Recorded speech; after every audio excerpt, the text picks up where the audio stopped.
아멘. 살아계신 하나님의 말씀은 신약성경 310페이지 에베소서 1장 3절로 6절입니다. 신약성경 310쪽 에베소서 1장 3절로 6절까지 말씀을 다 같이 합독하겠습니다.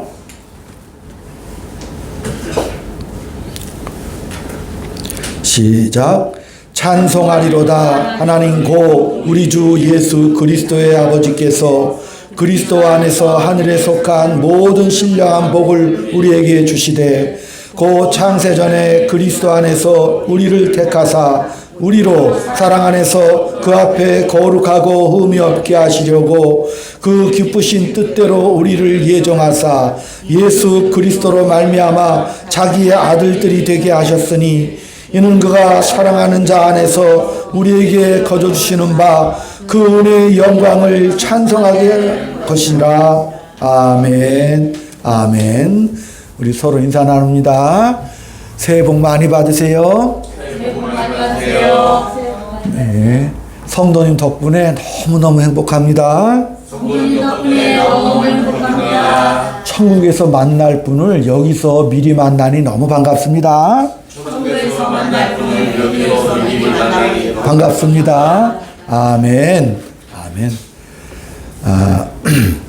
한번 고백을 해볼까요? 예수님은 나의 구주십니다. 예수님은 나의 구주십니다. 하나님은 나의 아버지십니다. 하나님은 나의 아버지십니다.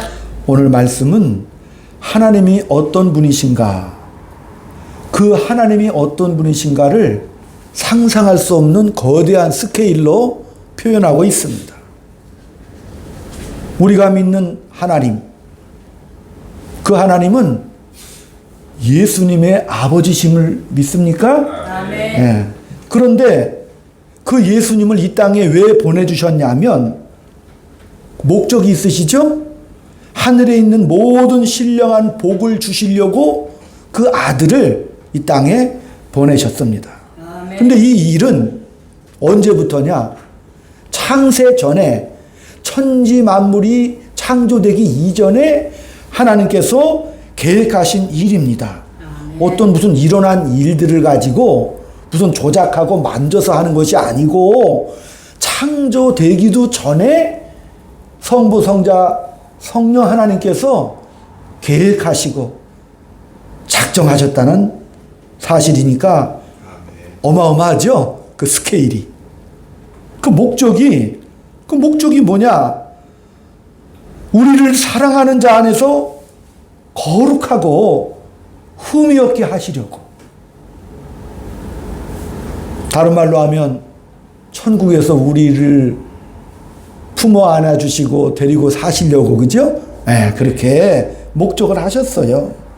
그래서 거룩하고 흠이 없는 자기 자식을 만들려는 목적을 가지고 계십니다.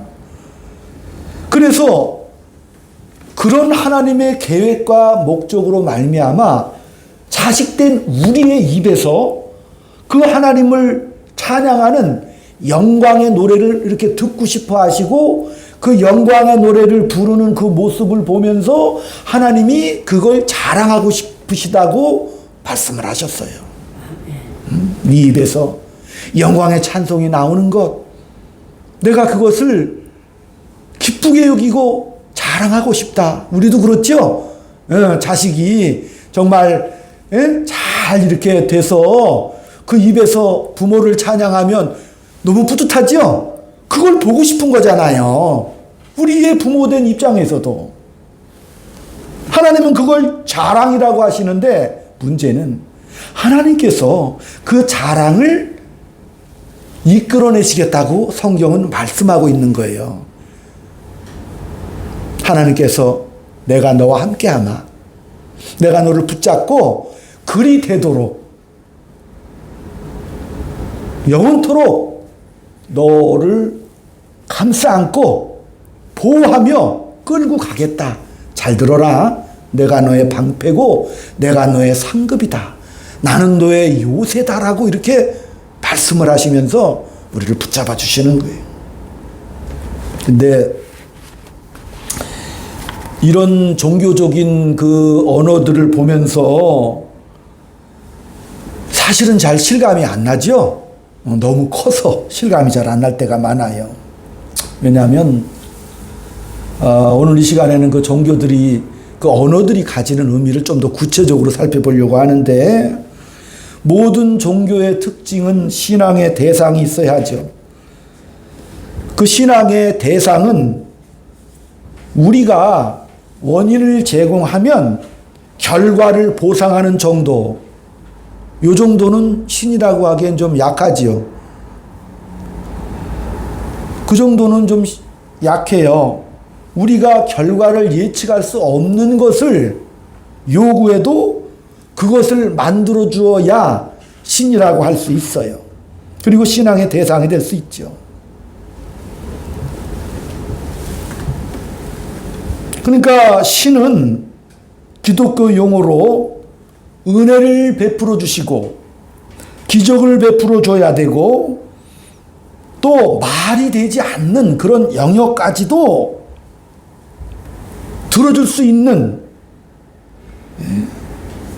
그런 신이어야지, 그런 능력이 없으면 신앙이란 말을 쓸 수가 없잖아요. 신앙이 왜곡된 것은 무속신앙이라고 그럽니다.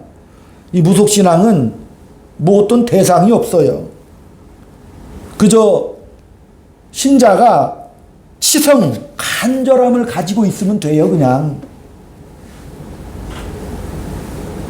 그래서 내가 치성을 드리고 간절한 마음을 가지고 있으면 그것이 이루어진다고 믿는 것이 바로 무속신앙입니다. 거기에는 무슨 대상에게 무슨 요구가 없어요. 그저 본인의 목적을 내놓고 빌면 되는 겁니다. 그래서 우리도 치성을 드리려고 정한수 떠놓는다고 그러잖아요. 정한수 그냥 떠놓나요? 새벽에 일어나서 싹 몸을 씻고 온갖 정성을 다 하지요.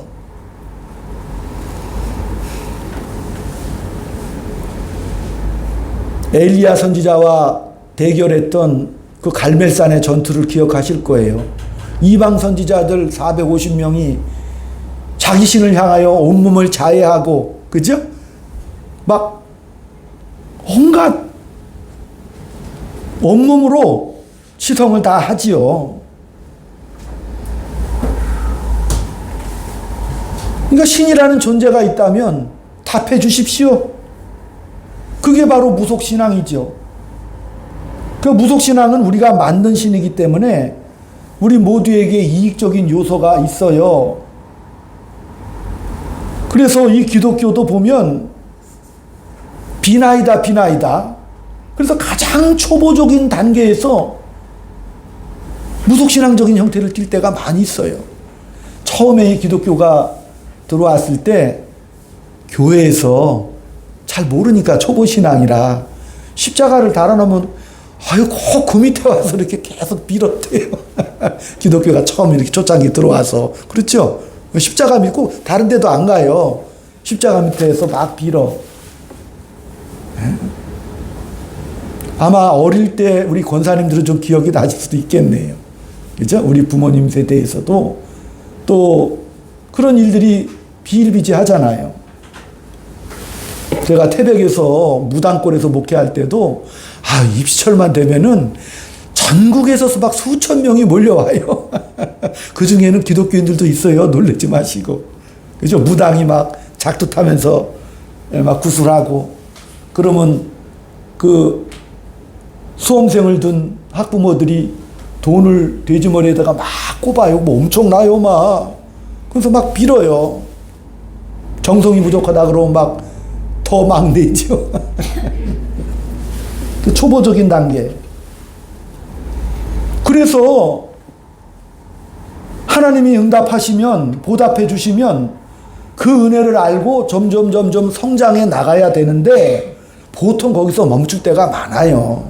잘하지를 못하고. 그래서 또 신앙생활 하다가 급한 일이 생기면 또 그게 발동해요. 그래서 되게 어디로 가죠? 산으로 뛰어가죠? 산으로 뛰어가고 때로는 또 기도원으로 뛰어가기도 해요. 그래서 그 지극정성한 행동들로 말미암아 신앙적인 어떤 그런 것들이 발생을 해요. 또 무속신앙도.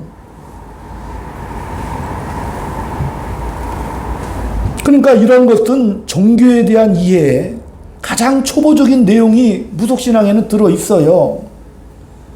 또 우상이 뭐냐면 좀 다르죠. 우상은 자기가 만들어서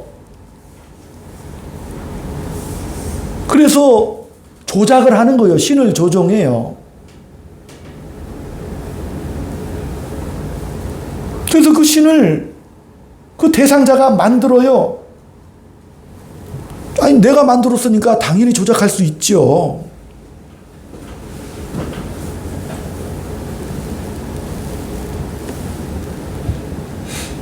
그러니까 우상은 인간이 만드는 거니까 그 이상을 할 수가 없는 거죠. 자기가 만들어 놓고 큰 걸 해달라고 비는 이상한 모순을 또 우리가 발견할 수 있어요. 그러니까 우상은 하나님도 우상이 될 수 있다니까요. 하나님 우상. 출애굽한 이스라엘 백성들이 모세가 십계명 받으러 산에 올라가니까 고세를 못 참고 금송아지 만들어가지고 이게 하나님이다. 이게 여호와 하나님이다. 그리고 축제를 벌이고 즐거워하잖아요. 뭐든지 뭐 필요 없어요. 그건 내가 할 만큼 했으니까 하나님도 할 만큼 해주셔야 합니다라는 거죠. 그리고 더 나아가서 하나님이시니까 더 해주셔야 됩니다. 나는 하나를 했지만 적어도 하나님이라면 많은 해줘야 되죠. 이게 우리가 신앙생활에서 자주 경험하는 이상한 그런 경향이죠. 잘못된 부분이죠. 그런 차원에서 우리가 이 본문을 보면, 이해를 해보면, 경배의 대상인 신의 정체성이 먼저 있어야 돼요. 그런 맥락으로 보자면. 그 신은 어떤 신이냐? 그리고 그 신이 우리와 어떤 관계를 맺어야 되느냐? 우리는 또 무엇을 기대할 수 있느냐? 이게 종교의 3대 성립 조건입니다. 근데 우리가 믿음은 하나님의 선물이죠. 일단 받았어. 하나님의 은혜로 하면 놀랍잖아요. 이것도 놀라워. 천지 만물과 우리를 지으신 하나님 70%는 안 믿죠, 그거? 안 믿잖아요. 근데 우리는 믿죠. 이게 분명한 선물이야, 그지? 그렇잖아요. 분명한 선물이에요. 근데 어느 날 내가 하나님의 은혜로 말미암아 예수를 믿게 되었단 말이지요. 그렇기 때문에 우리가 믿은 후에 이 성경을 보면서 도대체 이 말씀들이 무슨 의미를 가지고 있는지, 무슨 논리를 가지고 있는지를 살펴보아야 되는 거예요. 그러니까 하나님이 일을 도대체 어떻게 하시는가? 그런 이해를 가지고 보면 우리가 믿는 하나님은 자신을 예수 그리스도의 아버지라고 하시고, 예수는 몸을 입고 이 땅에서 인생을 살한 실존적인 현실의 인성을 가지신 하나님이시죠. 그래서 그분이 인생을 구체적으로 사시려고 이 땅에 오셨어요. 그러니까 거기서부터 그를 보내신 그 아버지를 추적할 수 있습니다. 하나님은 어떤 분이냐? 하나님은 우리에게 도대체 뭘 요구하냐? 또 또 우리에게 어떻게 하라고 하시는가? 그게 예수 안에서 설명이 되어지고 있어요. 오늘 본문처럼. 목적이 뭐라고요? 하늘에 속한 신령한 것을 우리에게 주고 싶어 하시는 거죠. 우리를 사랑 가운데, 그 예수의 사랑 가운데 거룩하고 흠없게 하셔서 그의 자식을 삼겠다고 말씀하시는 분이 바로 우리가 믿는 신 하나님이십니다. 그게 하나님의 뜻이요. 우리가 믿는 하나님은 그 목표를 영광으로 삼으시겠다라고 말씀하시는 거예요. 나의 행복과 만족이 당신의 영광이라고 선언하십니다.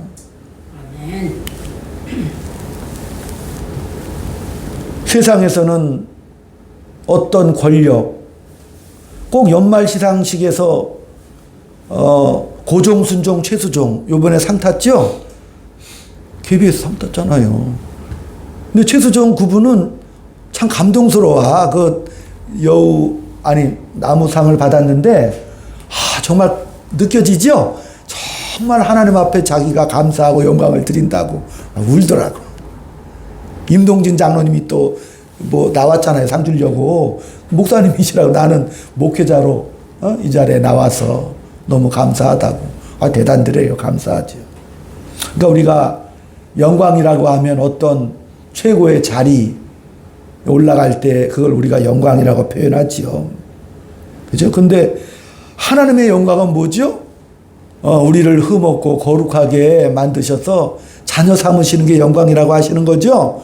그러니까 하나님의 영광은 우리가 생각하는 영광과는 좀 달라요. 우리가 인생을 살면서 큰 권력을 아니면 큰 어떤 무슨 물질을 아니면 어떤 분야의 정점으로 올라가는 것을 우리는 영광이라고 그러지만 하나님은 우리를 대상으로 영광을 삼으시겠다라고 그렇게 말씀하시는 거예요. 네. 그러니까 차원이 좀 다르지요.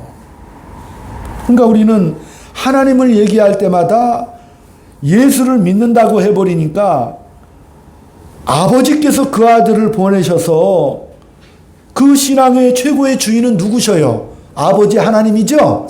네, 그러니까 아버지 하나님이시죠. 그러니까 예수를 믿는다. 예수 그리스도 한문으로 말하면 기독교죠. 예수 그리스도 기독교란 말이에요. 예수 안에서 그 뜻이 나타났기 때문에 그것을 기독교라고 합니다. 이 종교에서 신의 정체가 밝혀지는데 그 신의 정체는 예수 그리스도의 아버지십니다. 네? 아버지. 그러니까 아버지로서 자신을 신앙의 대상인 신으로 제시할 때 우리는 예수를 믿고 따라 들어갈 수밖에 없어요. 예수를 믿고. 그래서 우리가 예수를 만나서 죄사함을 얻고 그를 믿어 영생을 얻는다. 그렇게 우리가 이제 생각을 하고 깨우치지요. 그런데 문제는 시간이 걸려서 그걸 또 깨닫기도 해요. 그래서 우리가 예수를 믿고 나서 내가 죄인임을 깨닫고 내가 죄사함을 알게 되고 하나님의 은혜의 기쁨도 맛보고 이 세상이 줄 수 없는 그런 감격적인 황홀경을 얻어서 정말 내가 오늘 죽어도 천국 갈 수 있다는 그런 확신을 가지고 우리가 오늘을 살아가지요. 그러나 성경은 그 얘기를 하나님은 이 시간이라는 긴 과정을 가지시고 설명을 하신다고 말씀하셔요. 그래서 구약 성경이 있고 신약 성경이 있잖아요. 신약 성경 제일 처음 마태복음 1장 1절에 아브라함과 다윗의 자손 예수 그리스도의 세계라 이렇게 신약 성경 첫 장이 펼쳐지는 거 기억하시죠? 그러니까 예수님을 우리가 따라 들어가려면 누구를 먼저 알아야 되는 거예요? 아브라함과 다윗을 알아야 되겠죠? 아브라함을 알아야겠죠. 믿음의 조상이니까. 그래야 누구를 알게 되죠? 하나님 아버지를 알게 되죠?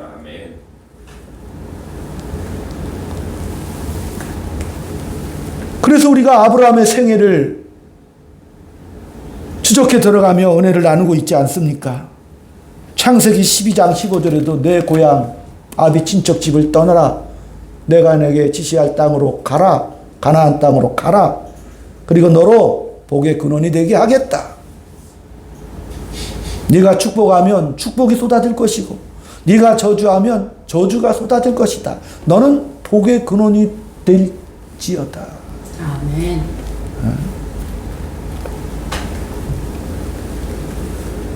그러니까 이 스케일이 굉장히 큰 거예요. 온 나라의 복의 조상이 누구예요? 아브라함이죠? 아, 스케일이 지금, 안 놀라죠? 이 스케일이 어마어마한데. 그러니까 하나님의 뜻을 이제 우리가 아버지의 뜻을 우리가 이제 눈치를 채야 돼. 하나님 아버지는 우리를, 구원하셔서 복을 주시려는 목적을 가지고 계신다는 것을 우리가 알게 되겠죠? 그렇잖아요. 하나님께서 우리를 창세기 2장 7절에도 다른 창조물들을 다 이렇게 말씀으로 하셨어요. 그리고 제일 마지막에 성경에는 흙이를 빚어. 아멘? 우리는 달라요. 다른 창조물들은 말씀으로 창조하셨죠? 근데 우리는 흙을 빚어 그 코에 생기를 불어넣어서 생명이 되게 하셨어요. 아멘? 아멘. 그러면서 아버지가 우리가 즉 성부 성자 성령 하나님 우리가 세 분이 꼭 협력하셔 우리를 만들 때는 우리가 우리의 형상대로 우리의 모양을 따라 만들자라고 세 분이 협력하셔서 만든 작품이 저와 여러분이죠. 이상해요. 흙을 빚어 만들었으니까 제가 여주에 옛날에 한번 그 부흥회 간 적이 있는데 거기에 토기를 빚는 장인들 이렇게 보면 그 작품을 만들 때 그 장인이 이렇게 돌아가는 거 있잖아요. 막 돌리면서 손을 딱 넣으면 이제 작품이 막 만들어지죠. 손이 막 이렇게 왔다 갔다 하지요. 그래서 나중에 굽고 나면 명품 도자기 나오지요. 다른 만물들은 말씀으로 창조했지만 하나님은 우리 흙을 따뜻한 온기로, 그죠? 아멘? 손으로 온기를 느끼게. 그래서 생기도 불어넣어 주죠? 아멘. 다르다니까요, 이게. 너는 내가 이렇게 내 따뜻한 온기를 불어넣어서 내 형상과 모양대로 만들었으니까 너는 신의 성품에 참여한 멋진 걸작품이야. 내가 만든 저 많은 만물들을 다스리고 풍성하게 해라. 번성하라. 좀 게임이 다르죠? 전혀 존재가 다르다니까요. 아멘. 전혀 존재가 달라요. 너는 신의 성품에, 그러니까 오늘 예배에서도 거룩하고 흠없는, 그죠? 하나님의 성품에 참여하는 자가 되라. 아멘. 그래, 하나님의 영광의 꽃이 되라. 이렇게 말씀하시는 그런 본문이 하나님의 약속이 똑같이 이렇게 흘러가고 있잖아요. 의도나, 그죠? 왜? 창세기 1장서부터 11장까지 어떤 역사예요? 하나님이 이렇게 창조를 해주셨는데 인간이 선악과를 따먹고 금령을 어겨 타락을 하게 되고, 그래서 창세기 5장에도 보면 좀 지루하죠? 누가 낳고 900세까지 살다 죽었더라 계속 나오죠? 누가 낳고 죽고 이게 왜 이러냐? 그 왜 그러겠어요? 결국 죽었더라 그 얘기를 하시려고 그러는 거예요. 타락한 이후에, 그죠? 다 낳고 죽고 무드셀레가 936 몇 살인지 정확히 기억. 근데 결국 죽었더라죠. 성경은 그 죽었더라로 계속 나오고, 그 다음에 방주 사건을 통해서 노아 가정을 구원해줬지만 구원받은 노아의 가족들도 바벨탑을 쌓고 죄악이 관영하여 하나님이 흩어버리셨다고 11장이 딱 끝나버리죠. 그게 원 역사예요. 그러다 느닷없이 12장이 딱 등장하죠. 그래서 하나님이 아브라함을 딱 부르시는 거예요. 처음에 흙을 빚어 생기 빚어 하나님 영광대로 만들어서 땅을 정복하고 다스리라 이렇게 말씀해 주셨죠. 그 다음에 이제 그러다가 아담이 범죄해가지고 죽어버렸잖아요. 그러니까 아담으로서는 설명할 수가 없는 거죠. 아담으로서는 하나님의 따뜻한 그 사랑, 아버지로서의 사랑의 시간의 과정이 없죠. 그냥 낳고 죽었더라니까. 죄 짓고 죽었더라예요. 그러니까 하나님께서 다시 어떻게 해요? 아브라함을 부르셔서, 이제 아브라함을 부르셔서 그 긴 인생의 과정을 통해서 간섭하시는 장면을 보여주시는 거죠. 내가 이제 아버지로서 내가 너에게 복을 주겠다. 첫 아담에게는 다스리고 정복하라, 그런 복을 받았잖아요. 근데 이제 아브라함, 믿음의 이제 최초 출발자인 그 아브라함에게서는 너로 이제 복의 근원이 되게 하겠다. 너로 큰 민족을 이루고 열국의 아비가 되게 하겠다는 그 약속을 두 번째로 주시는 거죠. 그걸 언약이라고 그래요. 약속.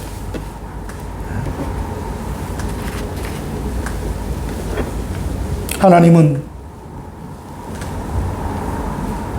혼자 사시려고 하시는 분이 아니라는 걸 이제 눈치채셨죠? 네. 하나님은 가족인 우리를 창조하시고 그의 자녀로 삼으시려는 원대하고도 놀라운 계획을 품고 계신 분이시고, 그런 계획을 실행하시기 위해서 아브라함을 부르셔서 믿음의 조상을 삼으시죠. 하나님은 우리 인생에게 복을 주실 수 있는 분이에요. 하나님은 그렇게 할 수 있습니다.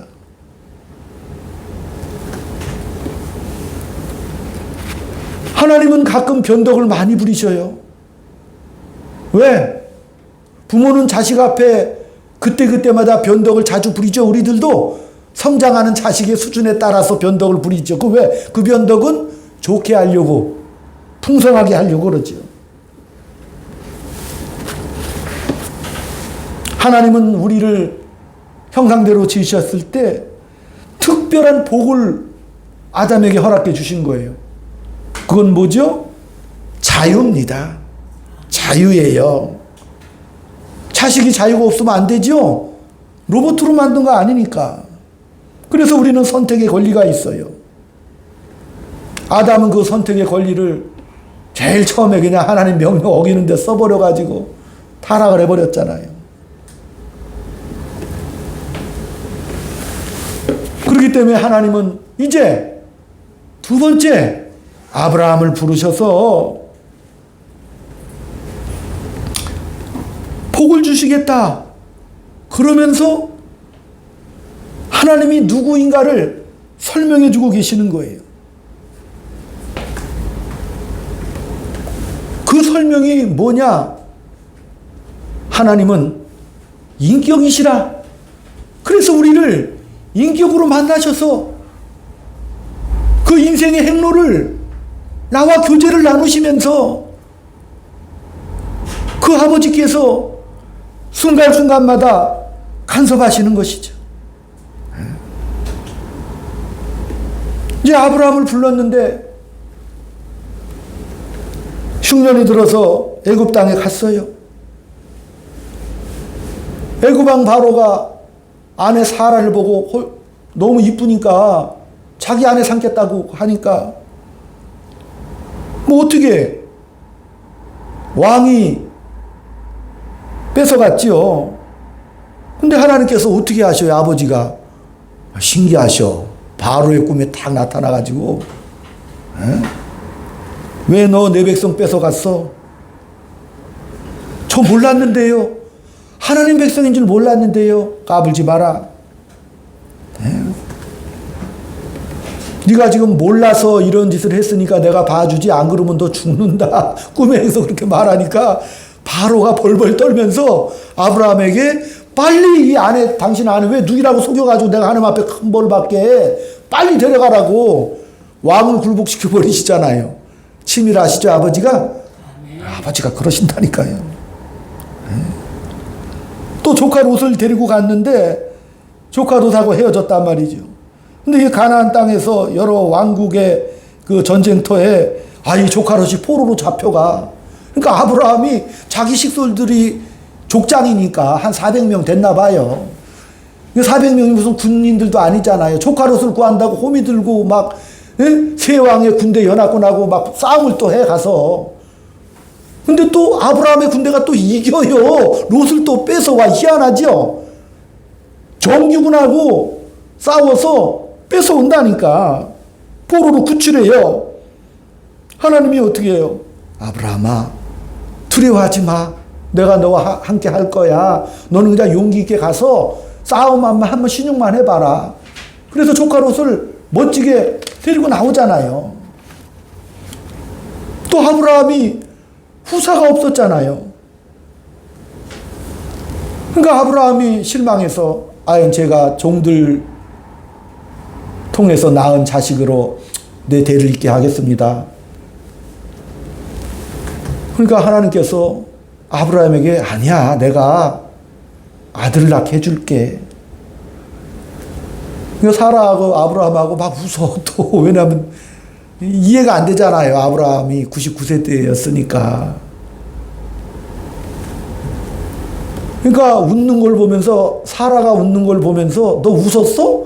그럼 너 아들 이름을 이삭이라고 지어. 웃었다 그런 뜻이거든요. 하나님 참 재밌으시죠? 인격이 있으셔요. 웃었다 이삭이라 해라. 사라는 사실 그 비웃음이었거든요, 사실은. 근데 하나님은 그것도 웃음으로 바꿔버리시죠?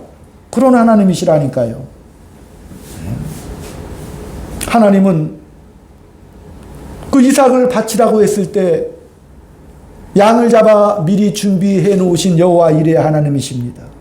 그리고 나서 그 아들을 바치려고 하는 그 아브라함에게 놀라운 약속을 또 해주셔요. 근데 이 약속은 아브라함을 부를 때부터 하신 약속이야. 내가 나를 두고 맹세한다. 내가 너로 복을 삼겠다.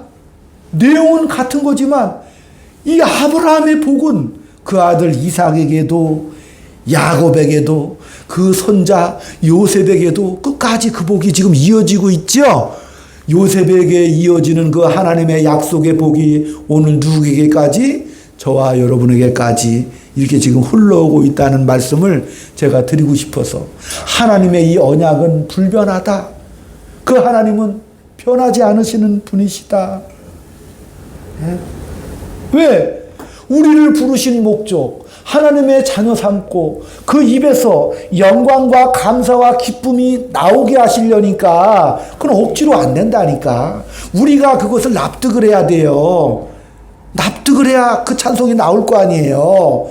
그래서 그 유명한 시 105편을 다 같이 찾아보겠습니다. 시편 105편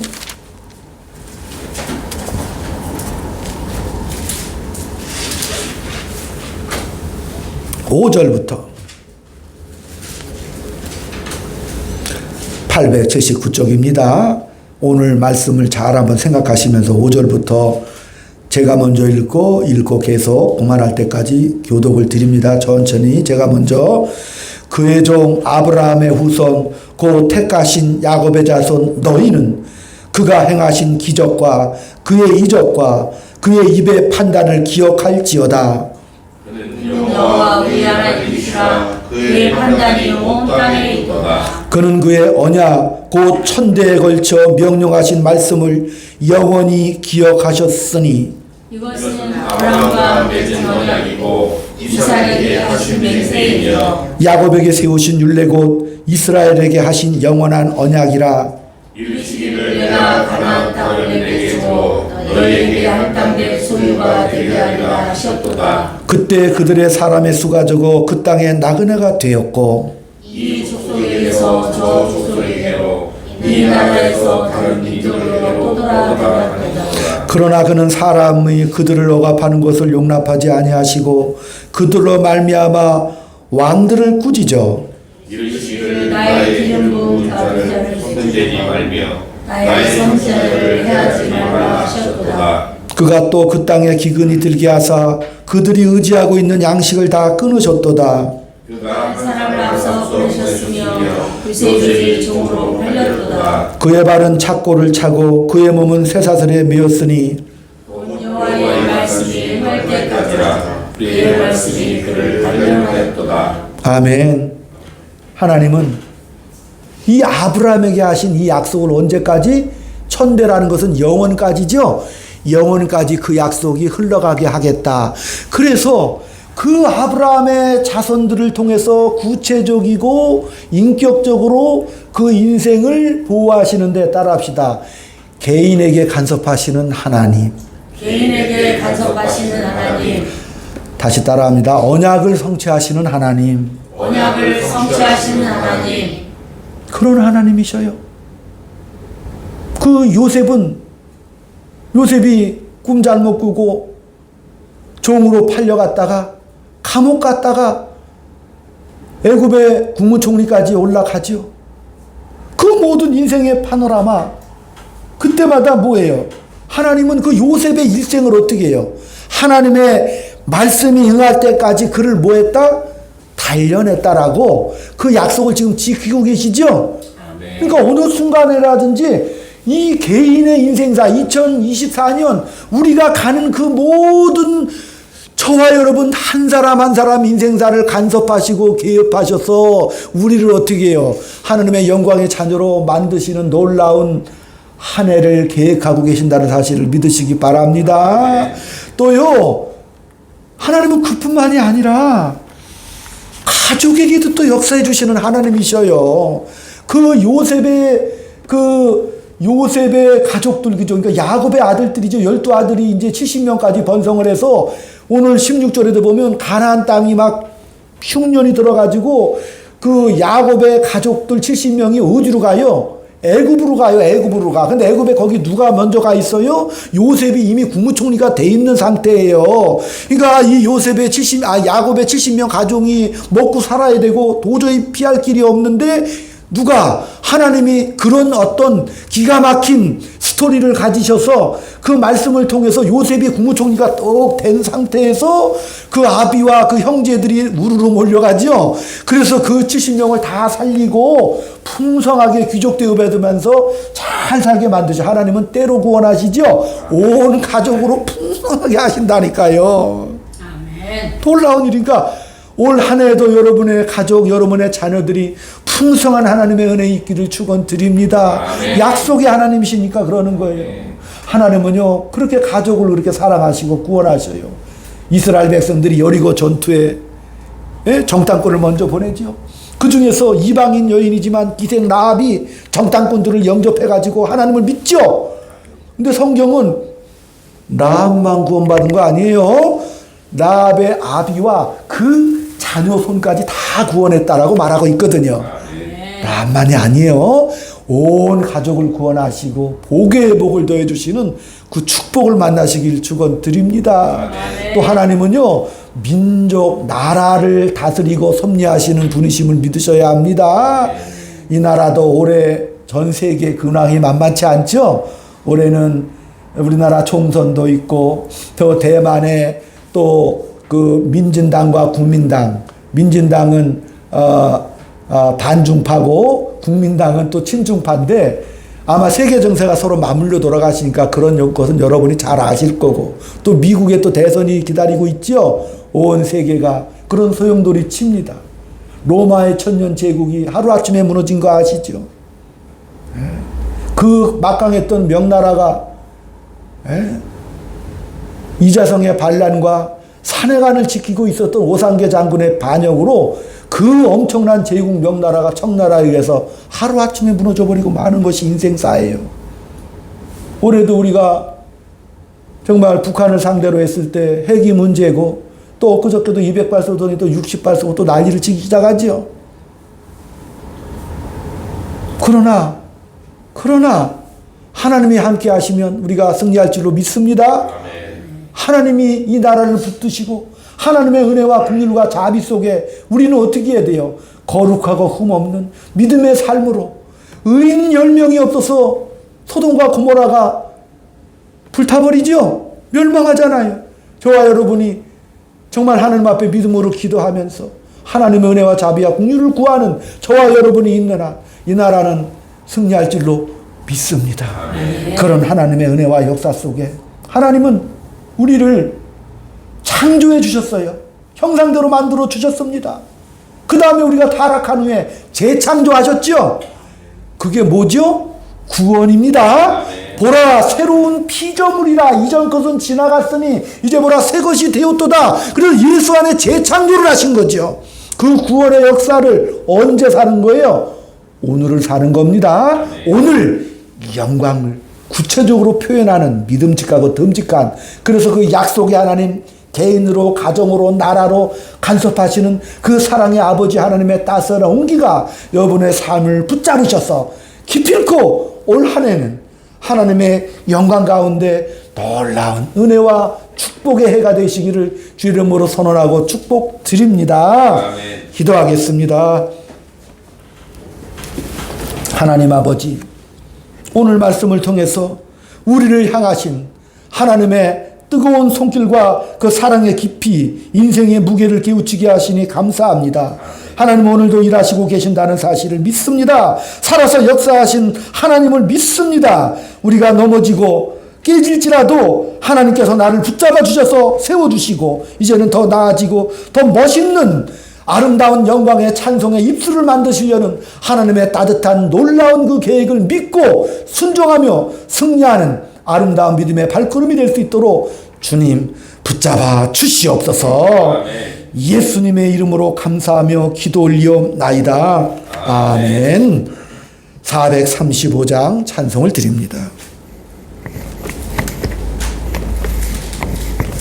나의 영원하신 기여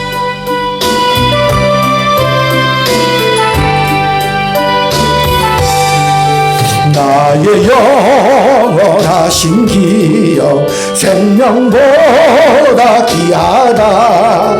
나의 갈 길 다가도록 나와 동행하소서. 주께로 가까이 주께로 가오니 나의 갈 길 다가도록 나와 동행하소서. 세상 복이 아니란과 모든 명예 버리고 험한 길을 가는 동안 나와 동행하소서. 주께로 가까이 주께로 가오니 나의 홀길 다가도록 나와 동행하소서. 어두운 골짝 지나가며 험한 바다 건너서 천국문에 이르도록 나와 동행하소서. 주께로 가까이 주께로 가오니 나의 갈 길 다가도록 나와 동행하소서. 아멘.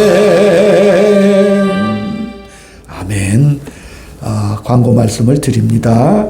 예배 후에 식사하시고 또 내일은 이제 우리 시찰 목사님들 해서 한 30여 분이 또 내일 우리 교회 와서 예배도 드리고 함께 찬양도 하고 기도회도 하고 하는 그런 시간이 저녁 오후에 이렇게 열립니다. 그래서 우리 성도님들이 위해서 좀 기도해 주시고 또 우리 교회에서 뭐 저녁 식사도 대접하고 간식도 대접하고 이렇게 풍성하게 대접을 하려고 하니까 기도 많이 해 주시고 또 이제 올해서부터 우리 승찬양 지난번에 시험을 봐가지고 노회에서 이제 전도사로 이렇게 했어요.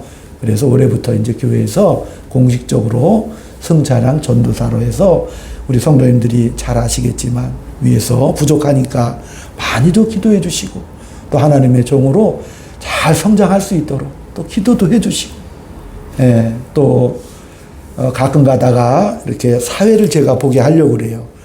훈련을 좀 받아야 되는데 그래서 사회에도 가끔 가다가 보면서 그렇게 할 계획입니다. 그러니까 위에서 많이 또 기도해 주시기를 바랍니다. 다 같이 일어나셔서 기도하시고 마치겠습니다. 살아서 역사하시는 하나님의 놀랍고 크신 은혜와 사랑을 감사드립니다. 이 함께하는 교회가 2024년 하나님의 은혜와 영광으로 말미암아 복된 시작과 또 알파 오메가 되시는 하나님의 놀라운 축복 가운데 성장할 줄로 믿습니다. 아버지 하나님, 오늘 하늘 앞에 귀한 예물을 드린 손길마다 참으로 영광스럽게 빛나는 한 해가 될 수 있도록 주여 붙잡아 주시옵소서. 웃음꽃이 피어나는 복된 한 해가 될 수 있도록 주님 붙잡아 주시옵소서. 지금은 우리 구주 예수 그리스도의 은혜와 하나님 아버지의 극진하신 사랑하심과 성령님의 감화 감동 교통육사 위로 충만하심이 오늘 주님 앞에 영광스럽고 복된 한 해를 소망하며 달려가는 사랑하는 주의 자녀들 머리 위에 저를 속한 가정과 이 교회 위에 지금부터 영원토록 함께 있을지어다. 아멘. 아멘. 주님 감사합니다. 아버지 은혜 베풀어 주시고 고개도 불가해 주시고 하나님의 은혜로 잘 살아갈 수 있도록 붙잡아 주시옵시고 가정마다 기쁨을 주시옵소서. 아멘. 아멘.